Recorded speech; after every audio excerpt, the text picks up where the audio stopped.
Hi everyone, welcome back to My Gaming Easy. In this video, I'll show you some quick and easy steps on how to change FPS in Roblox. So without any further ado, let's get started.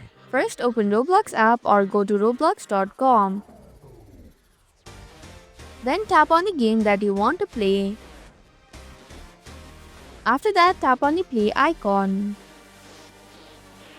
Next, tap on the escape key from the keyboard or tap on the Roblox icon from the top left corner of your screen. This will open up the settings section. Tap on the settings button from the top of your screen. FPS stands for frames per second. It measures how many frames your game displays each second. Higher FPS like 60 FPS provides smoother gameplay. If you want to change the FPS, simply tap on the drop-down icon of the maximum frame rate. Now select the FPS that you want. And that's how you can change FPS in Roblox.